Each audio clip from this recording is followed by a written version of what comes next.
Hola, ¿qué tal? Muy buenas, bienvenidos a este nuevo vídeo relacionado con la programación, nuestros primeros pasos en Python, y veremos brevemente los comentarios. Python tiene la capacidad de comentarios para el propósito de la documentación del código. Cuando tenemos un código bastante extenso, todos sabemos que es necesario ir separando este código por categorías y también irles añadiendo comentarios. Los comentarios comienzan con un símbolo de número, que es este que tenemos aquí, y cuando lo ponemos, Python representará el resto de una línea como un comentario. Si te fijas, al escribir este símbolo de número, hemos hecho que Python comente toda la línea de código que hay justo a su derecha.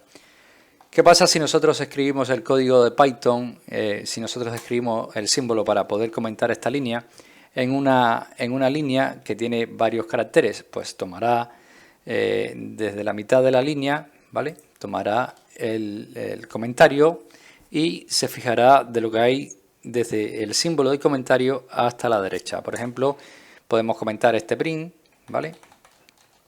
Vamos a verlo.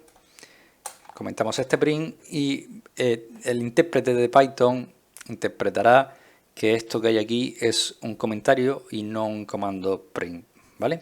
Entonces vamos a quitar esto de aquí. Vamos a, por ejemplo, a decir que de aquí a aquí esto va a ser un comentario. Es decir, si nosotros ponemos ahora print y, nos imprimirá la y en vez de la variable x. ¿Por qué? Porque la variable x, si te fijas, está al lado derecho de nuestro símbolo de comentario y el intérprete lo va a tomar como si fuera un comentario. Vamos a salvar esto, vamos a ejecutarlo y nos tendrá que dar el resultado de hola mundo, obviando el resultado de la variable x, ¿vale?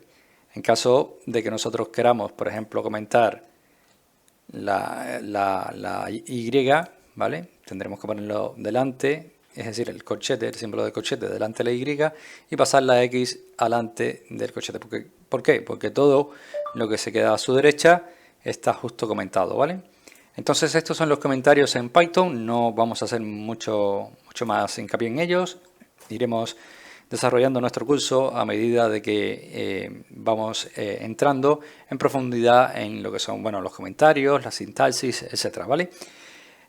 Nada, decirte que te invito a que te suscribas a este canal si no estás suscrito y que le des a la campanita para que te vaya notificando cuando iremos subiendo contenido relacionado con Python. Ya les digo que de ahora hasta que terminemos todos nuestros módulos iremos subiendo contenidos relacionados con Python a nuestro canal. Así que nada, nos vemos en un siguiente vídeo.